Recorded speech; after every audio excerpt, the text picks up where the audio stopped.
Muy buenos días, estudiantes del tercer grado. El tema que vamos a desarrollar el día de hoy es la organización social del virreinato.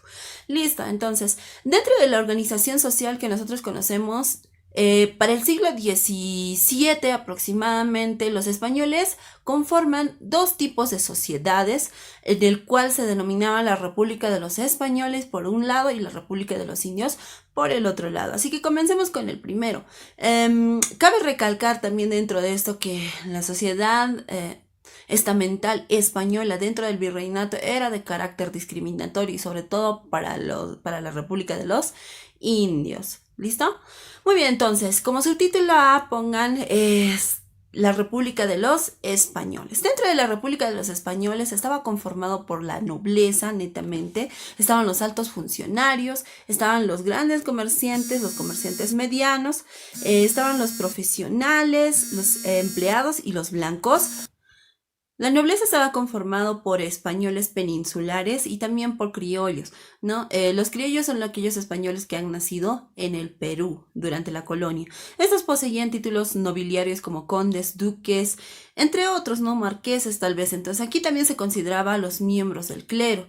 Para diferenciarse de los demás estratos en la ciudad, adquirían la característica de vecinos con atribuciones especiales de ocupar cargos públicos. Generalmente eran los encomenderos, fundadores o avecinados en la ciudad, ¿no?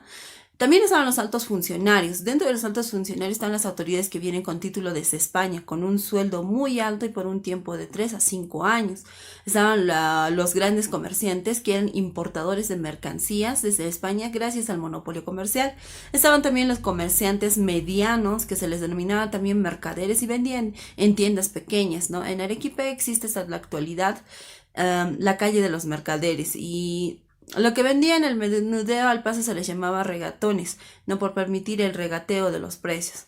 Luego estaban los profesionales, ¿no? Eran generalmente abogados, profesores o preceptor para ese tiempo, ¿no? Estaban los médicos con título de licenciado o bachiller. También estaban los empleados que vivían de un salario y que recibían mensualmente por trabajar en las instituciones de participar como los otros. Ahora, eh, los blancos pobres eran gente que no tenía ni educación, ni tampoco tenían oportunidad de participar en los trabajos de los demás.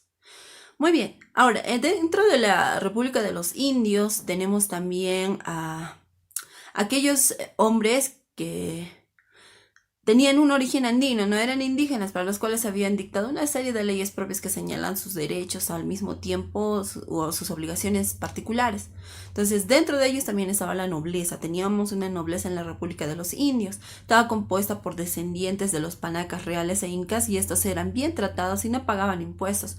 Poseían propiedades y tierras, vivían como una verdadera aristocracia, ¿no? A los integrantes de la nobleza indígena se les permitía agregar a su nombre la palabra inca. Estos podían ascender a la nobleza española, ¿no? Ahora, los caciques y curacas eran otro grupo de la aristocracia indígena que usaban la palabra don, antepuesto a su nombre, y solo eran juzgados por las audiencias. Podían montar a caballo y usar armas, vestir como los españoles, no pagaban tributos, los caciques y curacas no pagaban tributos, incluso podían ser educados en los colegios para los españoles. Ahora, estaban también los alcaldes y regidores, eran indios distinguidos de los cabildos y reducciones, y los indios ricos, ¿no? Eran dueños de las tierras y rebaños de auquénidos, o en este ahora llamado los camélidos andinos, ¿no?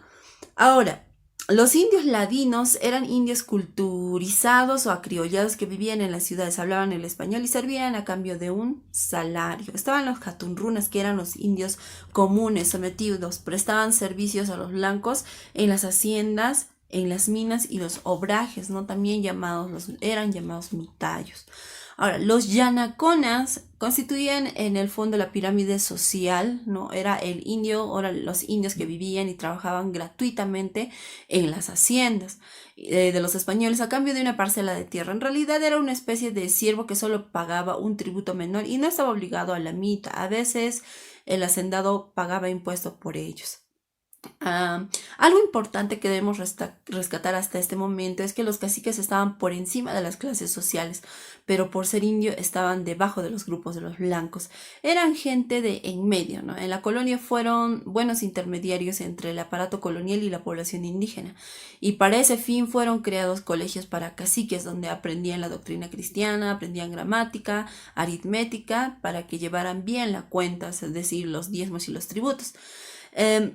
También aprendían el latín para que ayudaran a la iglesia, también literatura y buenos modales del tipo europeo. Y tenemos también a los esclavos, ¿no?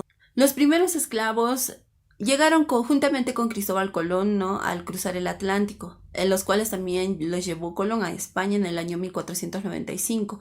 Aunque él traficó en otra dirección, también empezó muy temprano durante el gobierno de Obando, alrededor del año 1502.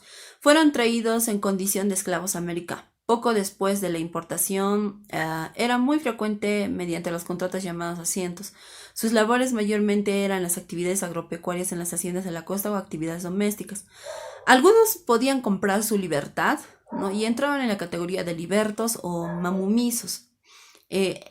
Habían también esclavos rebeldes que luchaban por la libertad. A estos se les llamaban cimarrones, que vivían en aldeas, fortalezas o también llamados palenques.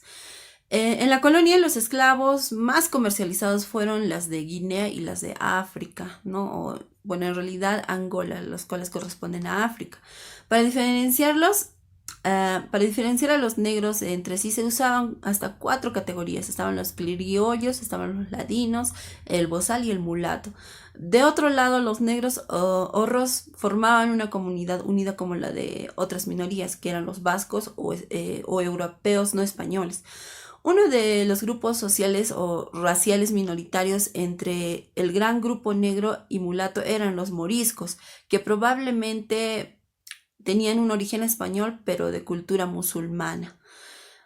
También están los criollos dentro de esta sociedad, ¿no? Que el origen del término criollo, por ejemplo, se remonta al siglo XVI, cuando se emplea para designar a los hijos de esclavos negros nacidos en Perú. Luego, el significado por extensión se utiliza al hijo español nacido en América. También están los mestizos. Son el resultado de la mezcla biológica entre indios con españoles. Hay 2 posibilidades, las más frecuentes es que el padre era español y la madre era india, ¿no? Por ejemplo, el Inca Garcilaso de la Vega es considerado como el primer mestizo peruano que fue nieto de Huayna Cápac. Las reducciones. Dentro de la República de los Indios también existían las reducciones, en el cual consideraban reducir a la masa indígena al menor número de pueblos o concentraciones nativas, con la finalidad de catequizarlos, adoctrinarlos y enseñarles las buenas costumbres de los modos de vivir y aprovecharse de su fuerza de trabajo, entre otros, ¿no? Desde un principio se dispuso que fueran ubicados junto a las ciudades, villas y asientos mineros. En el año 1571, el virrey Toledo decide llevar a cabo una visita general a todo el Perú con el fin de determinar las reducciones. Muy bien, entonces, a continuación les voy a dejar un cuadro donde está el tipo y las mezclas biológicas que se dieron en la colonia para que ustedes lo puedan tener esto en su cuaderno, ¿no?, juntamente con el resumen que conlleva. Muy bien, entonces, nos vemos a la siguiente clase. No se olviden de anotar los puntos importantes, las cuales se ha desarrollado en este video, ¿no? Y presentar a tiempo